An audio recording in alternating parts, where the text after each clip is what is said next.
All right, welcome to the deep dive. Today, we're tackling something that feels super relevant to, well, everyone, economics, but not just dry theory. We're going deep into how economic forces shape real-world decisions with some surprising examples along the way. It's fascinating how often we get caught up in the immediate impact of a policy, the feel-good stage one, without really considering the long-term consequences. Okay, so let's dive right into a real-world example. You know how everyone's always talking about the California energy crisis back in 2001. What happened there? Was it really just about capping electricity prices? Well, capping prices was certainly a major factor.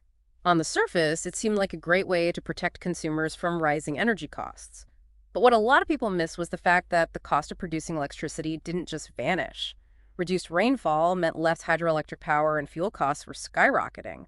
So when the government capped prices, energy providers couldn't cover their costs. So it was like trying to hold back a flood with a Band-Aid. Exactly. It created a huge problem. Energy companies started going bankrupt because they were selling electricity at a loss. Investment in new power plants completely dried up because who's going to invest in an industry where you can't make a profit? And the result, rolling blackouts became the norm in California. Wow, so it really was a case of good intentions leading to disastrous outcomes. It makes you realize how important it is to think things through carefully, not just focus on the immediate impact. Absolutely. It all comes back to understanding incentives. Economics isn't about morality. It's about understanding how people respond to the incentives and constraints they face in the real world. So it's not necessarily about people being greedy, but about making choices based on what makes sense for them in a given situation. Precisely. We all make decisions based on what we perceive to be the best option for ourselves and our families. And those decisions are influenced by a complex web of incentives and constraints, not just by some abstract sense of fairness or morality. Which leads us to the age-old debate. Central planning versus free markets. We have some pretty wild historical examples of how these two systems have played out, right? We do. And it's always interesting to see how the theory clashes with reality.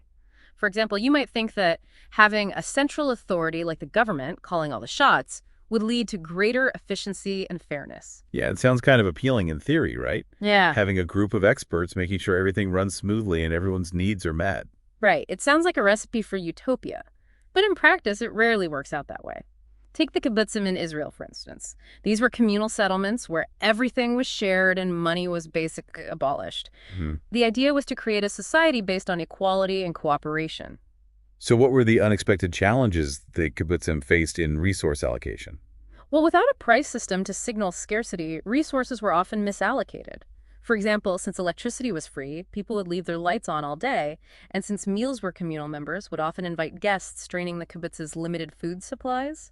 It's fascinating how, even with the best intention, things can go awry when you try to ignore basic economic principles. Exactly. And this issue of resource allocation is magnified when you look at larger-scale attempts at central planning like the Soviet Union. They had this massive centrally planned economy, and it was notorious for shortages, long lines, shoddy goods, and a thriving black market. So even a powerful government couldn't manage the complexities of a vast economy through central planning. Not effectively. No, it's just too difficult to gather and process all the information needed to make efficient decisions in a centralized system. In contrast, we see how even communist China recognized the power of free markets when they started experimenting with them in certain regions. And what happened? The results were astounding. Those regions experienced explosive economic growth, far outpacing other parts of the country that remained under strict government control. It was a stark demonstration of how freeing up markets can unleash incredible economic potential. So even China, a communist country, realized they couldn't ignore the power of free markets. It makes you wonder why some countries still cling to centralized systems. But let's zoom in a bit. We've been talking about big systems, but how do these economic forces play out at the individual level? That's a great point. When it comes to individual success, one of the most crucial concepts is human capital. Human capital.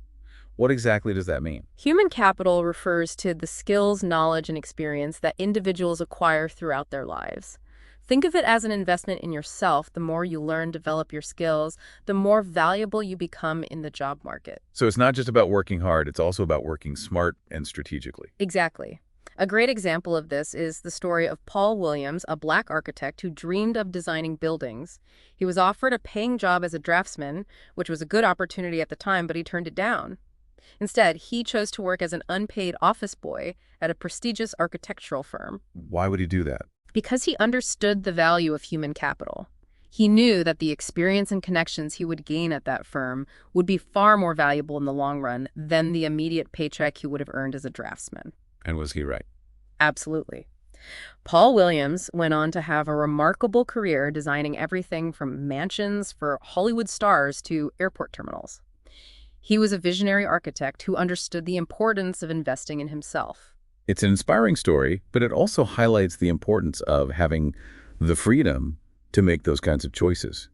What about people who don't have those opportunities? What about those who are stuck in low-paying jobs, struggling just to make ends meet? That's where things get really complicated and where well-intentioned policies can sometimes have unintended negative consequences. Like minimum wage laws. I know they're a hotly debated topic. They are. Some argue that minimum wage laws are essential to protect workers from exploitation, while others claim they actually hurt the very people they're supposed to help. So what's the economic perspective on this? Well, on one hand, minimum wage laws can force some businesses to pay their employees more, which sounds like a good thing.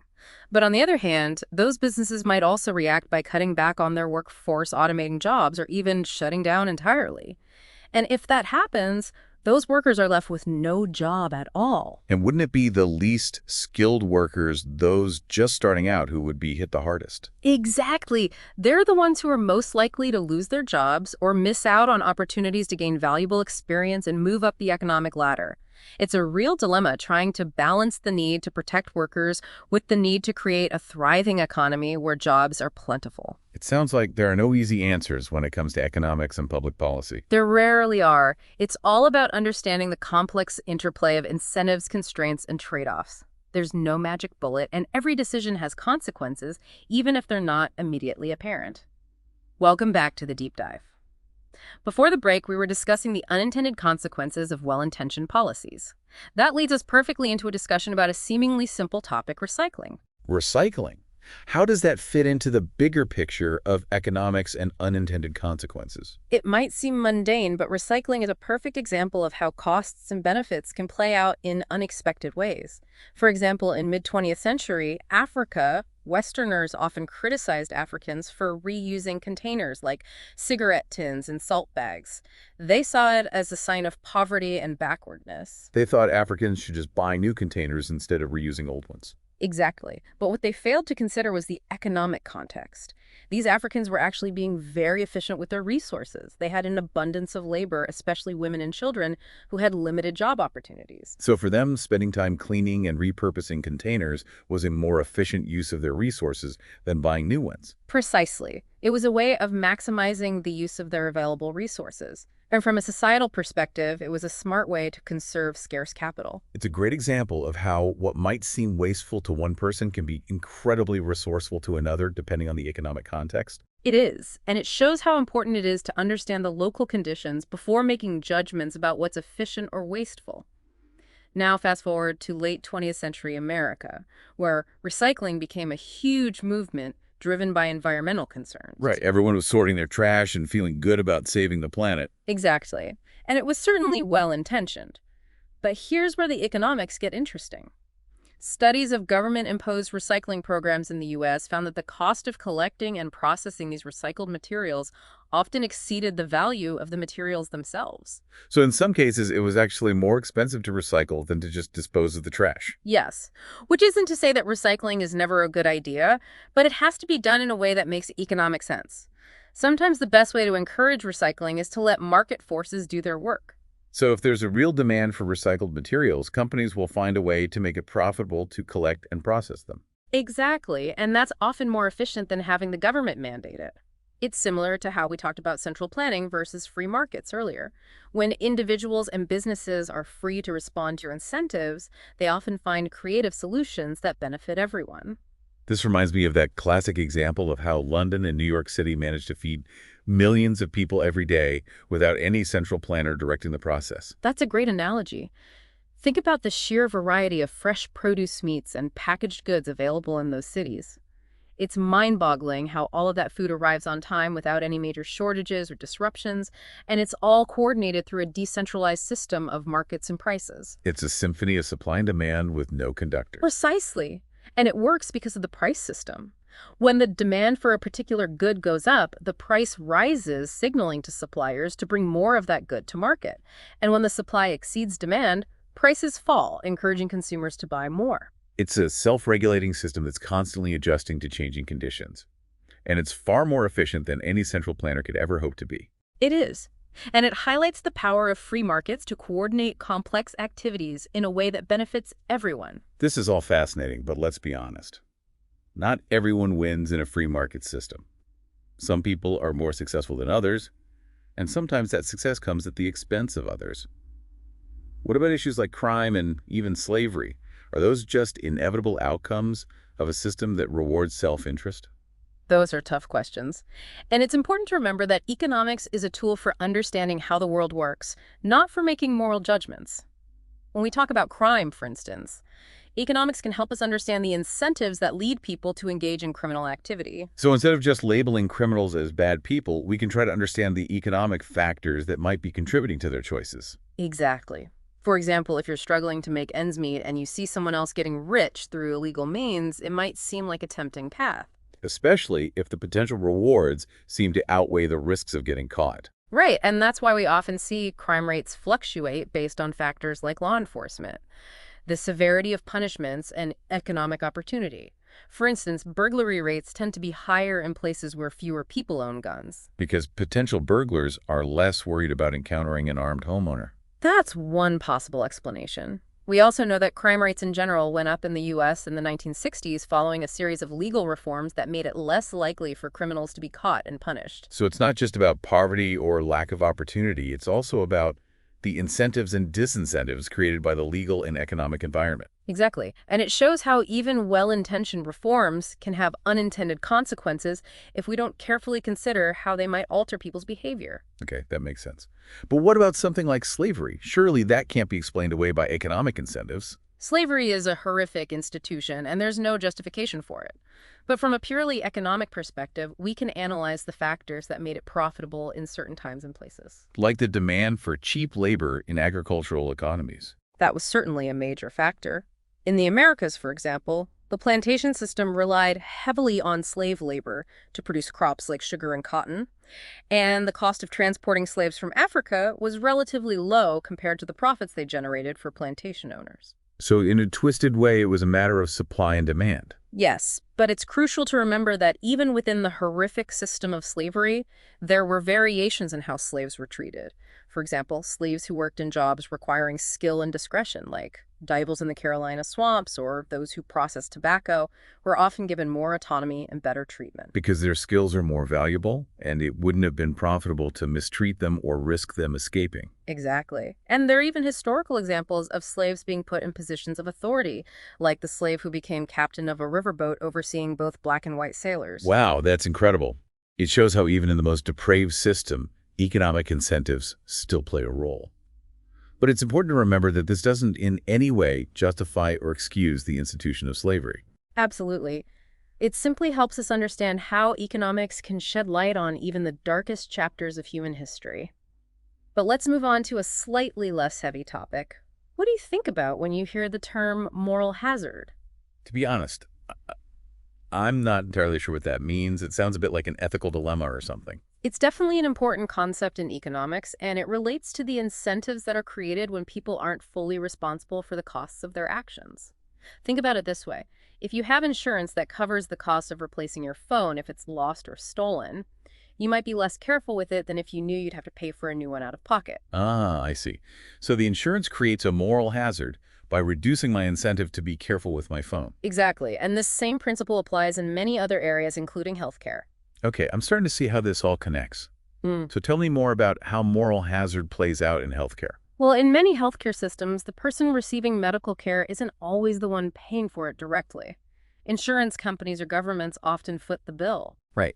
So if I know my insurance will cover the cost of a doctor's visit, I might be more likely to go, even if I just have a minor sniffle. Precisely. And doctors, knowing that patients aren't directly responsible for the costs, might be more inclined to order unnecessary tests or procedures. But wouldn't that drive up healthcare costs for everyone in the long run? It can take France, for example. They have a national healthcare system where most medical care is free at the point of service. That sounds pretty good, at least from the patient's perspective. Yeah. What's the downside? Well, because patients don't have to pay much out of pocket, they tend to overuse medical services, and doctors fearing they'll lose patients if they don't provide every test and treatment imaginable often overprescribe. It's a vicious cycle. Patients demand more, doctors provide more, and the costs just keep rising. Exactly. And this can lead to longer wait times for appointments and procedures, as well as a thriving black market for those who can afford to pay for faster or better service. It's a reminder that there's no such thing as a truly free healthcare system.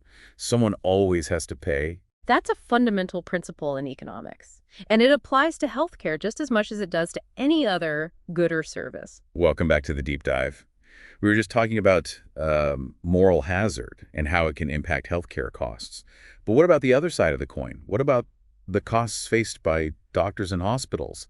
I imagine things like lawsuits must have a huge impact. They absolutely do. The fear of being sued for malpractice is a major concern for medical professionals, and it can significantly impact the way they practice medicine. So it's not just about providing the best possible care for patients. Doctors also have to protect themselves from potential legal trouble. Exactly. It's a constant balancing act, and it can lead to what's called defensive medicine, where doctors order extra tests, procedures, or consultations, even if they're not strictly necessary from a medical standpoint. So they're essentially covering their bases, just in case something goes wrong and a patient decides to sue. Precisely. They want to be able to show that they did everything possible, even if it means going above and beyond what's considered standard medical practice. But wouldn't that lead to a lot of unnecessary spending and potentially even expose patients to unnecessary risks? It can, and it's a major contributor to rising healthcare costs. One area where this is particularly evident is in childbirth. Childbirth. But that's supposed to be a natural process. It is. But the fear of being sued for complications during childbirth has led to a dramatic increase in the number of cesarean sections performed. So doctors are opting for C-sections even when they're not medically necessary, just to reduce their own legal risk. That's a major factor, yes. C-sections are seen as a less risky procedure from a legal standpoint, even though they come with their own set of risks and complications for both the mother and the baby. It's incredible how fear of lawsuits can distort medical decision-making in such a profound way. Let's shift gears a bit and talk about another major driver of healthcare costs: the development of new drugs. It seems like every time I turn on the TV, there's a new ad for some miracle drug, and they never seem cheap. You're right. Pharmaceutical drugs can be incredibly expensive. And a big part of that cost is due to the enormous expense of developing new drugs and bringing them to market. So what goes into developing a new drug? It's not like just whipping up a new recipe in the kitchen, right? Not even close. It's an incredibly complex and lengthy process that involves years of research, clinical trials, and regulatory hurdles. It can easily cost hundreds of millions, even billions of dollars to bring a new drug to market. Wow, that's a staggering amount of money. I guess that's why drug companies charge such high prices for their products. They need to recoup their investments and make a profit. Exactly. It's a high-risk, high-reward business. Not every drug that enters development will make it to market. Many fail during clinical trials or are rejected by regulatory agencies like the FDA, so the companies that do succeed need to charge high enough prices to cover their losses on the drugs that don't pan out. It's fascinating to see how economics plays such a crucial role in something as vital as healthcare. It's not just about science and medicine. It's also about incentives risk and the cost of innovation. It absolutely is. And it's important to understand these economic factors if we want to create a healthcare system that is both innovative and affordable. Well said. Now let's tackle another complex issue: discrimination. It's a topic that is both emotionally charged and economically relevant. How does economics help us understand and address the problem of discrimination? Discrimination is a multifaceted issue, and economics can provide valuable insights into its causes and consequences. So it's not just about morality and fairness. There's an economic angle to discrimination as well. Absolutely. It's important to remember that discrimination from an economic perspective is essentially about making choices that are not based on objective criteria like merit or productivity. So, for example, if an employer refuses to hire someone based on their race or gender, that's a form of economic discrimination. Exactly. And that type of discrimination can have real economic costs both for the individuals who are discriminated against and for society as a whole. So how does economics help us address this problem? One way is by understanding the role of competition. In a competitive market, businesses that discriminate are putting themselves at a disadvantage. Because they're limiting their pool of potential talent. Precisely. If a company refuses to hire qualified people simply because of their race, gender, or religion, they're missing out on talented individuals who could help their business thrive. And in a competitive market, that can be a fatal mistake. So in a sense, competition can act as a force against discrimination. It can, but it's not always enough on its own. Sometimes you need laws and regulations to level the playing field and ensure equal opportunity for everyone. That makes sense. But even with laws against discrimination, it can still be difficult to measure its impact and determine if certain groups are truly disadvantaged. That's true. And that's where economic analysis can be particularly helpful. Economists use statistical tools to try to isolate the effects of discrimination and control for other factors that might be contributing to disparities. So they can look at things like income employment rates and educational attainment and see if there are significant differences between different groups, even after accounting for things like age, experience, and education. Exactly. And this type of analysis can provide valuable evidence to support policies aimed at reducing discrimination and promoting equality. It's fascinating to see how economics can be applied to such a wide range of social issues. It's a powerful lens for understanding the world around us. It is, and it reminds us that everything is interconnected and that even decisions that seem purely economic can have far-reaching social and political implications. Well said. And I think that's a great place to wrap up our deep dive into the world of economics and politics. It's been an incredible journey exploring how these two forces shape our lives in countless ways. It has been a fascinating exploration. We've seen how economic principles can shed light on everything from energy crises to healthcare costs to the complexities of discrimination. It's a reminder that even seemingly simple decisions can have unintended consequences, and that it's always worth taking a step back to consider the bigger picture. Absolutely. The more we understand about economics, the better equipped we are to make informed decisions that benefit both ourselves and society as a whole. Well said. Thanks for joining us on The Deep Dive. And as always, keep those brains engaged and stay curious.